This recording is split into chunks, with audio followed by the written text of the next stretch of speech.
Hello à tous, c'est dans une volonté de faire plus de contenu que je lance cette vidéo. Alors oui, j'aborde des sujets un peu buzz, débilos, TV réalité, notamment en toute transparence parce que c'est des sujets faciles. Ils arrivent tous les jours, tout le monde en parle et du coup, ça intéresse aussi le monde. Je me suis dit, sans me jeter des fleurs, ma chaîne YouTube est plutôt une chaîne qualitative, on va parler analyse de combat, technique, stratégie, etc. etc. Il n'y a rien à faire, tout le monde parle des sujets télé-réalité, je vais les classer là-dedans. Même les chaînes qualitatives, je le vois, même des gars comme Dan Hardy vont avoir leur opinion. Je prends cet exemple-là complètement aléatoirement, mais tout le monde, absolument tout le monde en discute. Et je me dis, au final, on est quasi obligé d'adresser ce genre de sujet. Alors autant les adresser correctement, positivement, et d'en tirer du positif ou des leçons, ou peu importe. Mais en tout cas, je pense que ça vaut la peine de chaque fois en discuter. Bref, je ne vais pas me justifier davantage. Je fais la vidéo, je verrai si ça fonctionne ou pas. Je verrai si ma communauté, donc toi, tu apprécies le fait qu'on en parle ou pas. La chose importante à savoir, c'est que ça prendra jamais le dessus sur des analyses, sauf cette première-ci, parce que soyons honnêtes, l'UFC de ce week-end, il vaut pas spécialement la peine d'en discuter. C'est rare que je critique les cartes, peu importe quelles qu'elles sont. En général, je dis même que ce genre de carte peut bien nous surprendre avec des belles découvertes, etc., etc. Mais la motivation n'était pas là. Par contre, l'UFC 266 arrive à grands pas. J'ai regardé hier soir Volkanovski Max Holloway 2 pour un peu me remettre dans le bain, pour un peu déjà commencer mon analyse. Il y aura beaucoup à dire, ça va être génial à faire. Avant ça, plusieurs sujets que j'ai préparés. C'est un peu les sujets du moment. Je crois que je vais essayer de faire ce genre de vidéo une fois par semaine avec les gros sujets qui sont arrivés. Que ce soit des sujets style bad buzz, que ce soit des sujets style annonce de gros combats, il y aura un peu de tout. Moi, l'objectif, c'est d'avoir des conversations par la suite dans la section commentaires. Donc, sur les sujets, je t'invite à vraiment t'exprimer. Et l'objectif, c'est de, contrairement à d'autres plateformes ou dans d'autres communautés, c'est d'essayer de rester un maximum respectueux, comprendre pourquoi quelqu'un pense d'une certaine façon et juste d'échanger sur cette base. Agree to disagree de temps en temps, donc être d'accord, de ne pas être d'accord avec quelqu'un d'autre. Chacun ses points de vue, chacun son vécu. Voilà, chacun ses opinions. Donc, l'œil du Chris, non. L'opinion du Chris, bienvenue.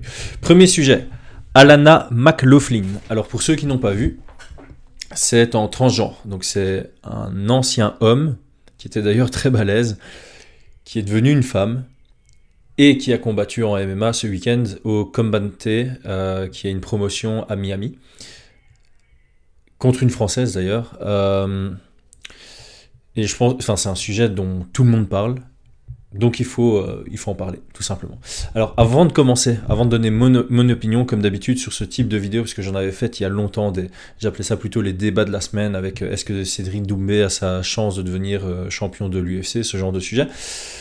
Je demandais à tout le monde de donner son opinion avant d'entendre le mien pour qu'on puisse justement discuter sans que l'opinion de la personne soit influencée par ce que je vais dire. La première chose que je vais dire, et qui est très très importante, c'est que je suis absolument pas éduqué sur le sujet. Je sais que tout ce qui est vegan, tout ce qui est féminisme, tout ce qui est transgenre, c'est ultra compliqué. Dès qu'on va donner une opinion un peu trop forte, on va se faire insulter de tous les côtés.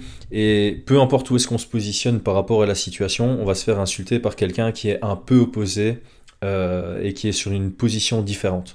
Donc, je vais pas aller trop loin dans mon opinion parce que je ne suis pas éduqué sur le sujet. C'est pour ça aussi que je ne vais pas parler par exemple de vaccins, parce que je ne suis pas assez éduqué sur le sujet. Mais je vais donner du coup une opinion qui est assez high level. La première chose, puisque je ne suis pas éduqué sur le sujet, ça m'intéresse d'avoir l'opinion de personnes qui se sont beaucoup plus renseignées que moi. Vraiment, c'est un sujet d'actualité. Il y a eu le cas aux Jeux Olympiques aussi. On en parle de plus en plus, donc plus j'ai de bonnes infos, mieux je me porte. Alors la première chose qui pour moi est importante et qui irait dans le sens de je suis pour ce genre de combat, même si au final, vous allez vous en rendre compte, je suis plutôt contre. Un des arguments qui irait dans le sens, c'est au final, l'adversaire a accepté. Et c'est vrai, si une adversaire accepte, pourquoi pas? Et je pense que tous ceux qui sont contre ce genre de combat seraient quand même pour, si c'est Amanda Nunes qui combat contre Alana McLaughlin. Donc voilà, le principe c'est qu'il y a quand même quelqu'un qui a accepté de.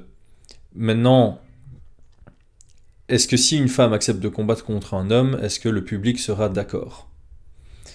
Encore une fois, je ne suis pas éduqué sur le sujet. C'était un homme, ce n'est plus un homme, et c'est là pour moi où il y a une grosse différence.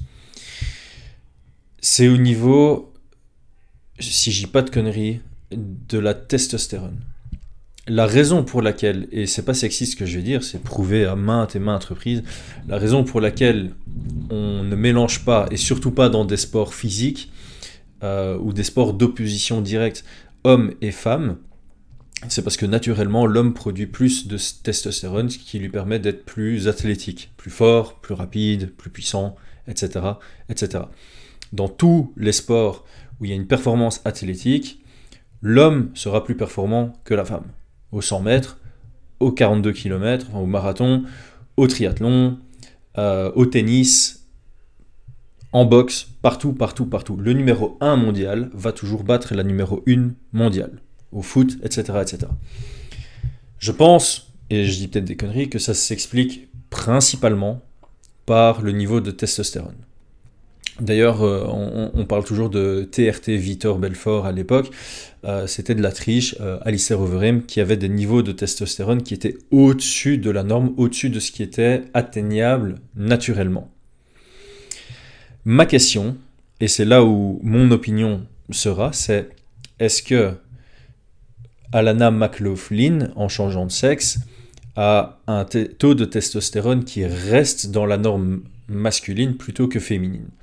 Si oui, le combat est dégueulasse. Parce que si une femme est incapable naturellement d'atteindre le taux de testostérone et donc les aptitudes physiques et athlétiques de Alana, il ne faut pas les mettre ensemble. Cet argument peut aller d'ailleurs plus loin. Le temps que Alana était un homme, même si aujourd'hui son taux de testostérone est au niveau féminin, et je suis peut-être en train de dire plein de conneries, mais c'est aussi le but. Si j'ai dit des conneries, je vais accepter que j'ai dit une connerie, je vais m'en tenir à ça, je vais dire ok, désolé, merci de m'avoir corrigé, mais faites-le poliment. Donc je disais, même si quelqu'un qui est né homme, qui est devenu femme, a un taux de testostérone qui est au niveau classique des femmes, naturel des femmes, le temps qu'il a vécu en tant qu'homme, il a pu s'entraîner davantage, améliorer ses aptitudes physiques, ce qui lui donne un avantage qui est pas acceptable pour moi. Donc voilà, mon opinion c'est que je suis pas spécialement pour par rapport à ça. Si je me trompe pas. Si je me trompe, fine. Mais je crois que je suis dans le bon par rapport à ça. Ok, ça c'était le sujet 1. Sujet 2, dont on n'arrête pas de parler, c'est la vague thriller qui fait des combats de boxe anglaise entre YouTubers, enfin anciens YouTubers devenus boxeurs, anciens du MMA, même des très anciens du MMA, maintenant un ancien de la boxe, et ça tourne un peu au ridicule. Je suis complètement d'accord là-dessus. Certains combats, notamment Vitor Belfort contre Evander Holyfield, ça devrait pas arriver. Ça devrait vraiment pas arriver. C'est encore une fois, Evander Holyfield accepte le combat. Il n'y a personne dans son coin, il n'y a personne dans son entourage, il n'y a pas de manager, pas de coach, pas de frère, pas de meilleur pote qui lui dit non, ne le fais pas grand. Chacun est responsable de ses choix. Maintenant, est-ce que j'ai payé pour regarder le combat? Non. Est-ce que je payerai un jour pour regarder ce genre de combat? Non. Ça ne mérite pas mon argent. Mais on est dans un monde où il y a des gens qui payent pour ça, beaucoup de gens qui payent pour ça, et ça permet à ce genre de personnes de gagner pas mal d'argent.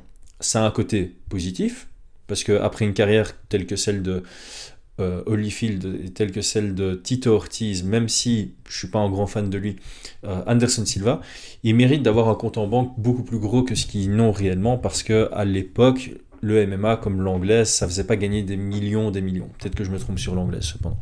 Mais ça reste un côté positif, c'est-à-dire que athlètes qui ont été au plus haut niveau peuvent encore gagner de l'argent. Personnellement, je préférerais les voir gagner de l'argent par un autre billet que de prendre des KO à 58 ans. Et de empiétrer un peu sur leur legacy, comme on dit, donc ça entache un peu leur carrière. Je trouve ça dommage. Mais, voilà, c'est bien pour eux, pour la fin de leur carrière, financièrement parlant en tout cas. Il y a encore 2 points positifs, donc c'est le genre de situation un peu négative que moi j'aime bien tourner en positif, comme on le ressent dans ma communication maintenant. Il y a d'autres points positifs. Par rapport à Ben Askren, par exemple, par rapport à Anderson Silva, par rapport à Tito Ortiz, par rapport à Vitor Belfort, par rapport à tous les futurs combattants de MMA, Tyron Woodley, qui feront ce genre de combat, on dira ce qu'on veut, ça donne une visibilité au MMA. Bonne, mauvaise, un public pas spécialement adapté, peu importe. Quoi qu'il arrive, ça donne une visibilité au MMA. Ce qui permet, et c'est à nous à faire ce travail-là un peu, c'est que tous ces nouveaux regards, tous ces nouveaux yeux, on peut les éduquer pour qu'ils en apprennent davantage sur le MMA et qu'ils voient tout le côté positif qu'il y a derrière ce sport pour faire grandir ce sport. Il y a un nouvel attrait médiatique grâce à ça, il y a un nouvel attrait des milléniaux, enfin après, c'est génération Z grâce à ça, et ça peut, sur le long terme, rapporter beaucoup. Alors certes, peut-être qu'au début, ce sera beaucoup des gens qui n'y connaîtront rien, qui regarderont pour les mauvaises raisons, qui regarderont parce qu'ils veulent voir de la pure violence. Mais sur le long terme, toute personne peut commencer à regarder. Moi, personnellement, j'ai commencé le MMA par regarder Kimbo Slice sur YouTube, ce qui est quelque chose dont je ne suis pas fan aujourd'hui. Mais de fil en aiguille, ça m'a permis de regarder le MMA juste pour les KO. Au début, je faisais MMA Highlights sur YouTube, je parle de ça il y a plus de 10 ans. Et au fil du temps, je me suis renseigné sur le sport, et puis voilà, maintenant, j'ai une chaîne plutôt qualitative sur les analyses de combat. Donc, ce nouveau regard, on peut le transformer vraiment en quelque chose de positif. Qui dit plus de vues, dit plus d'attrait médiatique. Tout ça, ça dit des meilleurs salaires pour les combattants sur le long terme. Et c'est quelque chose dont la plupart se plaignent encore pour le moment. L'UFC paye pas assez bien, il n'y a pas assez d'argent dans le MMA. Mon pote, il s'entraîne tous les jours, 6 heures par jour, et il gagne 2000 € 3 fois par an. Ouais, c'est ridicule, mais ça ira dans le bon sens tant qu'on gagne en attrait médiatique et en attrait du public. Finalement, quand on parle de thriller, quand on parle de boxe anglaise, de YouTube pour le moment, les frères Paul, je trouve que ils sont fort critiqués alors qu'ils devraient plutôt être respectés. Je vais m'expliquer. Le statut qu'ils ont sur YouTube leur permet de vivre sans problème, avec assez d'argent, pas de souci. Ils ont pris le risque, ils ont fait tous les deux le challenge, ils se sont challengés en anglaise, qui est un sport compliqué, taxant sur le corps, et surtout potentiellement humiliant. Si on perd devant des millions, parce qu'on est suivi par des millions, on s'expose à une pression énorme. Et en cas de défaite, c'est l'humiliation, puisque clairement, ce sera la risée d'Internet, parce qu'ils sont followed, ils sont suivis par notamment beaucoup de gens qui sont très très négatifs. Rien que pour ça, respect à eux d'avoir développé ce côté boxe. De plus, soyons honnêtes, ils s'entraînent comme des vrais boxeurs. Ils n'ont pas du tout le niveau élite, on ne va pas les comparer à des Lomachenko, des Golovkin, etc., etc., mais ils s'entraînent correctement et ils s'améliorent vraiment et ils commencent à obtenir un niveau qui est totalement respectable. Donc pour ça, respect. Je voulais juste faire une petite parenthèse là-dessus. Sujet d'après. McGregor contre Machine Gun Kelly. Non, je vais pas non plus parler de tout. Non, dernier sujet. Je voulais aussi parler peut-être de Darren Till, la suite de sa carrière. C'est le genre de sujet qui viendront dans ces vidéos aussi, mais ça remonte à il y a déjà plus d'une semaine, donc ce type de sujet viendra dans les futures vidéos. J'ai vu, je sais pas si c'est déjà confirmé ou non, Nate Diaz et Vicente Luque qui se cherchent, et le combat pourrait donc se faire. encore une fois, donnez-moi vos opinions. Moi, je trouve ça bizarre. Vicente Luque est numéro 4. Ned Diaz a plus gagné contre un classé depuis... Anthony Pettis était classé, mais non, c'était en welterweight, donc Anthony Pettis n'était pas classé en welterweight. Quoique, il avait battu Wonderboy juste avant, donc peut-être. Mais bref, je trouve ça bizarre si ça se fait, parce que, ok, je comprends, d'un point de vue business, Ned Diaz est un gros nom. Si on le met contre Luque, on peut le mettre en main card, on peut le mettre en co-main event, ou comme contre Edwards, on peut le mettre en dessous du co-main event en 5 rounds pour lui donner une chance. Ce qu'on croit être une chance. Contre Vicente Luque, je crois qu'il va se faire briser en deux, quoique le seul peut-être, c'est que Luque est fort attiré par la bagarre de temps en temps, ce qui pourrait rentrer dans la capacité à Diaz de rester dans le combat et d'être dangereux. Moi, ce que je comprends pas, c'est que, encore une fois, d'un point de vue business, oui, Diaz gagne, on peut peut-être le faire combattre pour le titre, même s'il serait sur une victoire sur 4 combats, et voilà, Diaz contre Colby Covington ou Diaz contre Kamaru Usman, ça va payer à mort. Mais il y a beaucoup de combats, surtout chez les welterweight, pour lesquels on pourrait mettre Ned Diaz sur un pay-per-view, sur la main card, et qui aurait beaucoup d'attrait, d'autant plus que on pourrait voir Ned Diaz gagner. Moi, ce que je trouve bizarre, c'est qu'on réfléchit comme ça, c'est Ned Diaz est une superstar, on peut pas le mettre contre un bête type, donc on doit le mettre contre quelqu'un de bien ranké pour qu'il y ait de l'attrait, parce que il est tellement connu. Moi, je pense qu'il y a plus d'attrait pour un combat quand, justement, une légende du sport ou quelqu'un qui a beaucoup de fans, comme Ned Diaz, a une réelle chance de gagner. Et là, j'ai fait une petite liste. Pourquoi est-ce qu'on ne le mettrait pas contre Matt Brown? Pourquoi pas Carlos Condit? En plus, avec l'histoire de Nick Diaz contre Carlos Condit, ça peut vendre aussi. Pourquoi pas une revanche pour Donald Cerrone en welterweight? Pourquoi pas Tim Means, plein de violence? Pourquoi pas même Gunnar Nelson? Je sais pas où est-ce qu'il en est lui, mais ça fait tellement longtemps, ça peut être sympa comme combat. Nico Price, Mike Perry, ce serait des guerres de ouf. Et en plus de ça, sur papier, ça se rapprocherait d'un 50-50. Et en plus, sur une victoire, on pourrait vraiment capitaliser sur sa victoire, peut-être pas pour lui donner un title shot, mais pour dire, ok, il est de retour, on peut le construire là-dessus. Pour son frère, par exemple, je trouve ça déjà plus intelligent. Robbie Lawler, voilà, c'est un gros nom. Robbie Lawler, en plus, il est numéro 14, je pense, donc ils ont bien fait ça. Pourquoi ils ne le feraient pas pour Ned Diaz? Allons savoir.